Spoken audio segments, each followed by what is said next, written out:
जब से मनुष्य का अस्तित्व बना है तभी से युद्ध भी अस्तित्व में आया है। युद्ध जो कभी धन का द्वंद्व बन के सामने आता है तो कभी सुरक्षा का हथियार बनकर, कभी विजय की भूख के लिए तो कभी पराजय टालने के लिए। किंतु वास्तविकता तो यही है कि यदि आपको आगे बढ़ना है तो बाधाओं से युद्ध तो करना होगा, परंतु युद्ध के लिए सज्ज रहना इतना महत्वपूर्ण नहीं है जितना महत्वपूर्ण है ये समझाना कि युद्ध को टाला कब जा सकता है।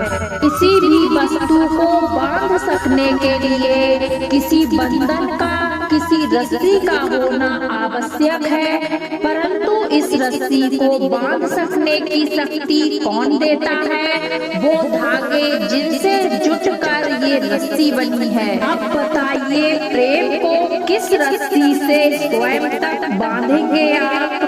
प्रेम बनता है विश्वास से, और विश्वास की डोरी के धागे सत्य के धागों से बुने जाते हैं। अब प्रश्न ये उठता है कि सत्य क्या है?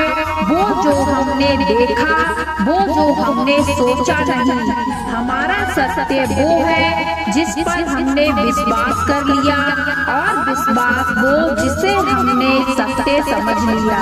वास्तविकता में सत्य और विश्वास एक ही सिक्के के दो छोर हैं। जहाँ सत्य नहीं वहाँ विश्वास की नींव नहीं, और जहाँ विश्वास नहीं वहाँ सत्य अपना धरातल खो देता है। प्रतिदिन सूर्य उगने के साथ ही जाग उठती हैं कुछ कहानियाँ, कुछ संघर्ष, कुछ इच्छाएं, कुछ यात्राएं, और सभी कहानियाँ संपन्न नहीं होती, सभी संघर्ष जीते नहीं जाते, सभी इच्छाएं प्राप्त नहीं होती, और कुछ यात्राएं रह जाती हैं अधूरी क्यों? अब आपसे कुछ कहेंगे प्रयास अधूरा था, कुछ मानेंगे निश्चय दृढ़ नहीं था, कुछ क्रोध करेंगे तो कुछ इस असफलता का बोझ अपने भाग्य के कंधों पर डाल देंगे। परंतु इन सब का कारण केवल एक तत्व की कमी है, 2.5 अक्षर की कमी है, प्रेम। जो प्रेम न शास्त्रों की परिभाषा में मिलेगा, न शास्त्रों के बल में, न पाताल की गहराइयों में, न आकाश के तारों में, तो ये प्रेम है कहाँ? कैसे पाया जाता है इसे?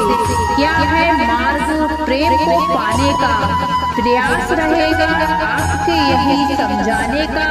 तो आइए भागी बनिए, इस यात्रा के साक्षी बनिए। प्रेम की इस भाव विभोर कर देने वाली इस महागाथा के जो अलौकिक होकर भी इसी लोक में रची गई, और इस यात्रा के लिए ना आपको कोई शुल्क लगेगा, ना ही कोई परिचय पत्र। बस एक बार मन से बोलना होगा, राधे राधे। आप जिस मटकी को देखते हैं इसमें जल रखा जाता है। जल जो शुद्ध रहता है, शीतल रहता है, जल जो प्यास बुझाता है। सोचिए, यदि मटकी की माटी ठीक ना हो, यदि इसे भली प्रकार रौंदा ना गया हो, आकार देकर इसे अग्नि में ठीक से पकाया ना गया हो, तो क्या होगा? यही मन के साथ भी होता है, क्योंकि यदि प्रेम ये जल है तो इसकी मटकी है मन।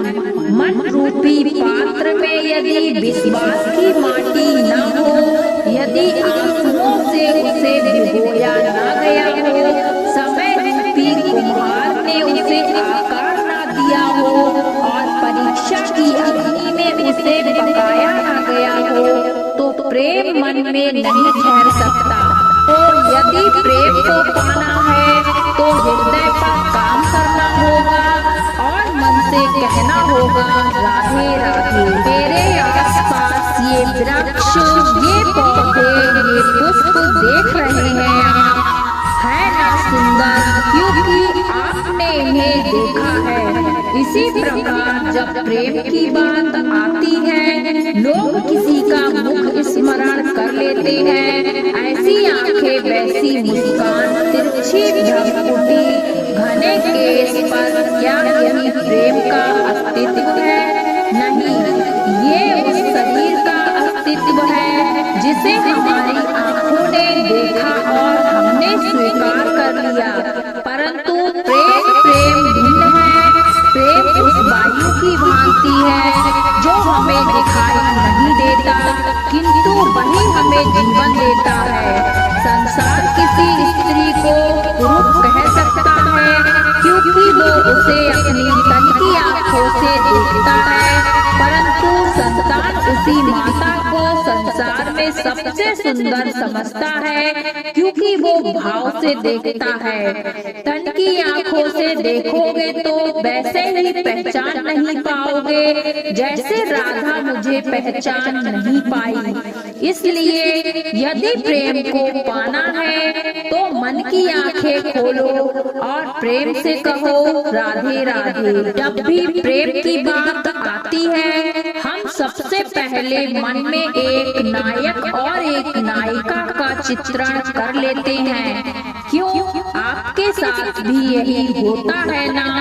पर क्या प्रेम केवल नायक नायिका के आकर्षण का बंधन है? नहीं, प्रेम तो परिवार से हो सकता है, माता पिता भाई बहन से हो सकता है, सखा मित्रों से हो सकता है, देश और भूमि से हो सकता है, मानवता के लिए हो सकता है, किसी कला के लिए हो सकता है, इसी प्रकृति के लिए हो सकता है। पर प्रेम कभी उन पन्ने पर नहीं लिखा जा सकता जिस पर पहले ही बहुत कुछ लिखा हो। जैसे एक भरी मटकी में और पानी नहीं आ सकता।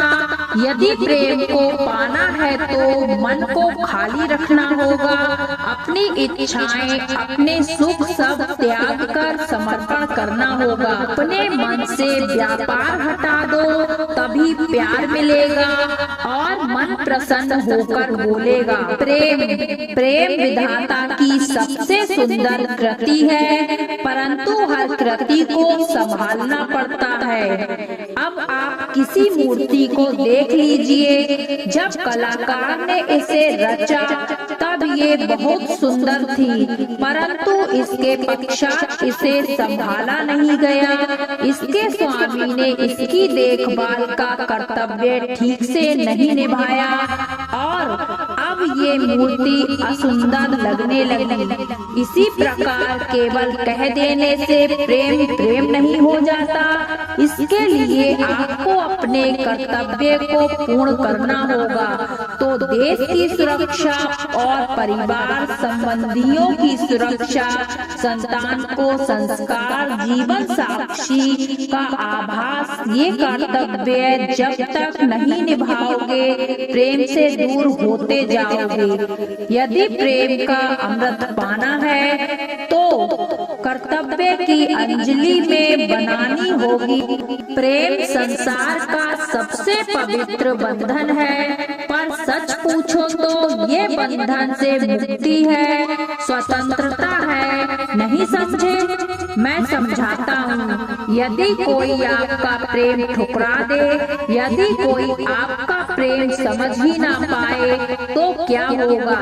कुछ उदास हो जाएंगे, कुछ छल करके प्रेम पाना चाहेंगे, तो कुछ बलपूर्वक प्रेम पर अधिकार करना चाहेंगे। किंतु ये आवश्यक नहीं है जिससे आप प्रेम करते हो उसे भी आपसे प्रेम हो, क्योंकि प्रेम कोई वस्तु नहीं, ना राज्य है, ना धन जिसे आप बल से अपने बस में कर सको। प्रेम वो शक्ति है जो आपके लिए हर बंधन तोड़ सकती है, किंतु स्वयं किसी बंधन में नहीं फंसती। तो जिससे भी आप प्रेम करते हो उसे स्वतंत्र छोड़ दीजिए, क्योंकि स्वतंत्रता ही वो भाव है जो जीव को सबसे अधिक प्रिय है। प्रेम सच्चा होगा तो उसे अवश्य समझ में आएगा और तब तक के लिए निस्वार्थ भाव से प्रेम कीजिए। स्वार्थ हट जाएगा तो प्रेम आ ही जाएगा। भय सबको होता है, चाहे वो पशु हो, पक्षी हो या मनुष्य। वास्तविकता में मनुष्य भय को अपने साथ लेकर ही जन्म लेता है। तो इस भय से भय कैसा? यदि भय बुरा भाव होता तो क्या इसे हम अपने साथ लेके जन्म लेते? वास्तविकता में भय हमें आगे बढ़ने के लिए प्रेरित करता है। अब देखिए, जीवन जाने का भय आपसे स्वयं की रक्षा करवाने का प्रयास करता है। अपमान का भय सदाचार की ओर बढ़ाता है। किसी प्रिय को खो देने का भय उसके लिए कर्तव्य पालन करने को प्रेरित करता है। किंतु ये भय बुरा तब हो जाता है जब आप इसे अपने ऊपर हावी हो जाने देते हैं, इसके लिए कुछ प्रयास नहीं कर पाते। इसलिए यदि इस भय को उपयोग में लाना है, आपको स्वयं इस भय के ऊपर हावी हो जाना होगा।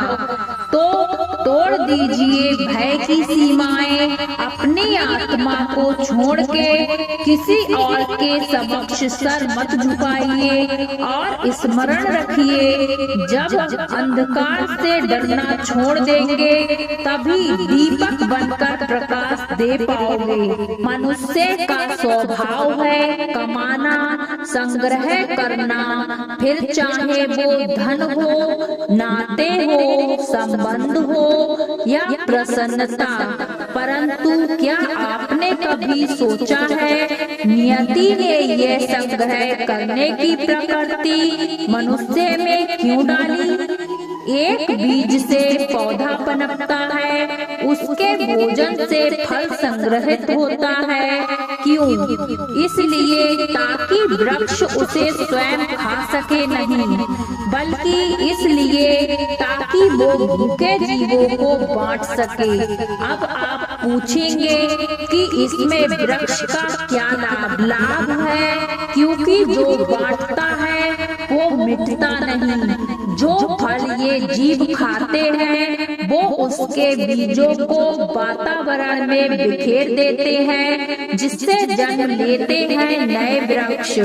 उसकी जाति, उसका गुण, उसकी मिठास अमर हो जाती है। इसीलिए स्मरण रखिए, अमीर होने के लिए एक एक क्षण संग्रह करना पड़ता है, किंतु अमर बनने के लिए एक एक कण बांटना पड़ता है। संसार में सबसे बड़ी शक्ति क्या है? अब आप में से कुछ कहेंगे शस्त्र की, कुछ कहेंगे शास्त्र की, कोई कहेगा बुद्धि की, तो कोई कहेगा बल की।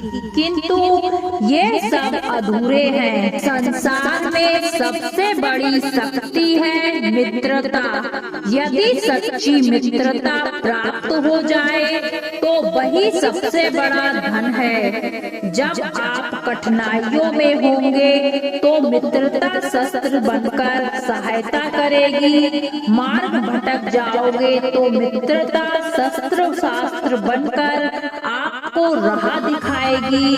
षड्यंत्र में फंस जाओगे तो बुद्धि बनकर बाहर निकालेगी। अकेले हो जाओगे तो ममता बनकर साथ निभाएगी। तो यदि इस संसार में कुछ कमाना है तो धन नहीं, मित्रता कमाओ। और स्मरण रखिएगा, यदि इस संसार में मित्र बनाना आपकी सबसे बड़ी दुर्बलता है तो आप इस संसार के सबसे शक्तिशाली प्राणी हैं। मन बड़ी ही विचित्र कृति है। ये मन शरीर के किस अंग में बसता है कोई नहीं जानता, किंतु संपूर्ण शरीर इस मन की इच्छा साकार करने के लिए प्रयास करता रहता है। अब यदि मन कुछ खाने का करे तो व्यक्ति उसकी इच्छा साकार करने का माध्यम ढूंढता रहता है। अब यदि मन किसी को शत्रु समझ ले तो व्यक्ति उसे नष्ट करने का हर संभव प्रयास करता है। अब यदि मन किसी से प्रेम करे तो उसकी प्रसन्नता के लिए हर सीमा लांघने के लिए सज्ज रहता है। परंतु जीवन सुखद हो इसके लिए ये है आवश्यक है कि मन खाली रहे। इस बांसुरी की भांति भीतर कुछ भी नहीं, ना राग है ना श्रेय है, तब भी तार छेड़ने पर स्वर निकलता है। इसी प्रकार मन को भी भावनाओं से मुक्त रखना आवश्यक है। स्मरण रखिए, मन में कुछ भरकर जियोगे तो मन भर के जी नहीं पाओगे। कितना सुंदर प्रतिबिंब है, इसका कारण क्या है? मेरा रूप सुंदर है या मेरे जल स्वच्छ है? नहीं, ये जल स्थिर है, शांत है। अंदर देख रहे हैं आप, वही जल है, वही रूप है, किंतु ये स्थिर नहीं है, शांत नहीं है। और इसी कारण मैं अपना प्रतिबिंब इसमें नहीं देख पा रहा हूँ। क्रोध के साथ भी यही होता है। यदि आप स्थिर हैं, शांत हैं, तो आप अपनी आत्मा को देख सुन समझ पाओगे, किंतु क्रोध इस आत्मा की पुकार को पी जाता है। इसलिए अपने क्रोध पर बस रखे, कहीं ऐसा ना हो कि मूर्खता के कारण जन्मा ये क्रोध आपको पक्षपात के अंत तक ले जाए। एक पिता के लिए उसकी संतान गर्व है, उसका अहंकार है, और संतान के लिए उसके पिता उसका आदर्श प्रेरणा। बिना कहे पिता संतान की हर इच्छा समझ जाता है और उसे पूरी करने की चेष्टा करता है। दूसरी ओर संतान सदैव प्रयास करती है कि अपने माता पिता को गर्वित करता रहे, किंतु यह बंधन है, एक स्थान से आके टूट जाता है। तब जब संतान स्वयं की इच्छा से अपना जीवन साथी चुनना चाहे, क्यों? कारण है संवाद की कमी।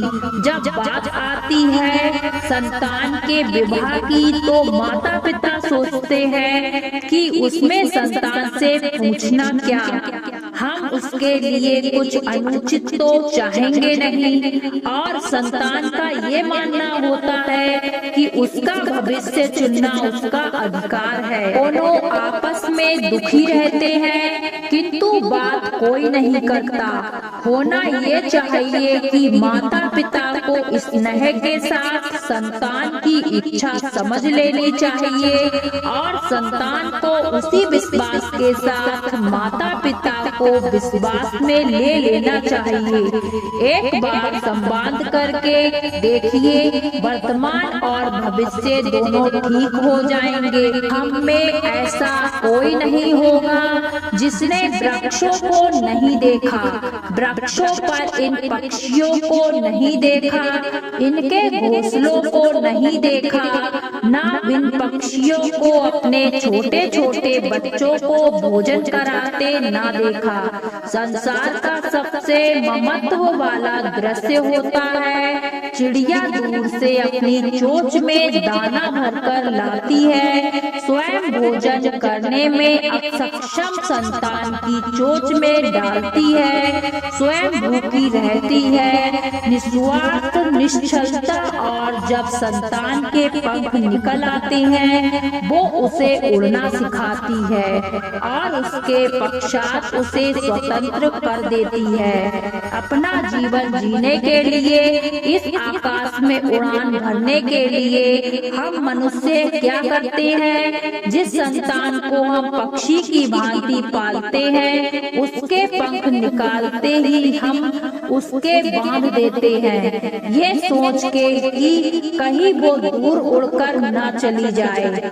ऐसा नहीं है कि इस स्थिति में माता पिता को संतान से प्रेम नहीं है, अवश्य है, किंतु इसमें प्रेम पर मोह भारी पड़ जाता है, जो स्वयं अपने और संतान के बीच में बाधा बन जाता है। हम ये भूल जाते हैं कि हम केवल जन्मदाता है, भाग्य विधाता नहीं। तो जब प्रेम में मोह आ जाए तो वो प्रेम नहीं स्वार्थ बन जाता है। इसलिए प्रेम को पास रखिए और मोह को दूर, क्योंकि जिससे प्रेम करते हैं उसका विकास